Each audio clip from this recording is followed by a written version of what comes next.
Current না থাকার অবস্থা। আমি যদি কিছু কাস্টমারের কাছে যাই জিজ্ঞাসা করি মানে আগেরকার যুগে আবার কি আসবে নাকি বাংলাদেশ, এরকম মনে হইতেছে। ভাই আসসালামু আলাইকুম। ওয়ালাইকুম সালাম। ভাই কারেন্ট আপনাদের এখানে প্রায় 2 দিন ধরে কারেন্ট নাই, 2 দিন ধরে আমি নেট পাইতেছি না ভাই 3 দিন ধরে কারেন্ট নাই এই জায়গায়। এটা কি কারণে ভাই? আপনাদের এদিকে কি কোনো কারেন্টের সমস্যা? ভাই কারেন্ট কি কারণে নাই? আপনাদের এদিকে কোনো কি বিদ্যুতের সমস্যা হয়েছে? হ্যাঁ ভাই, বিদ্যুতের সমস্যা। আমাদের এখানে 3টি খাম্বা ভেঙে পড়ে গেছে। তারা এখানে হ্যাঁ ভাই, কারেন্টের খাম্বা 3টে ভেঙে পড়ে গেছে। তো এইগুলার কি কোনো কারেন্টের সরকার কোনো পদক্ষেপ করতেছে না এখানে।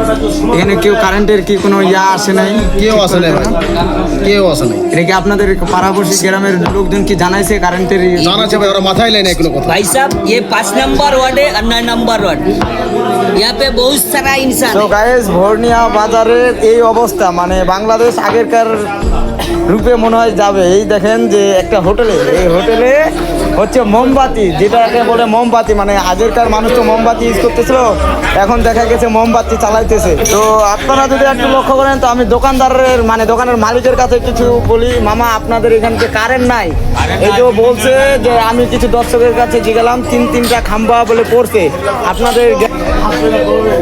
এই কাকা, কারেন্টের সম্বন্ধে আপনি কিছু বলেন, এটা কারেন্টটা কি কারণে দেয় নাই? মামা আপনাদের এখানে যে কারেন্ট নাই, 3টা খাম্বা পড়ছে, আপনারা গ্রামের মানুষগুলা এটা কি অভিযোগ করছিলেন? তারপরে কি এটার কি কারেন্টের খাম্বাগুলো ঠিক করতে আসে নাই? কি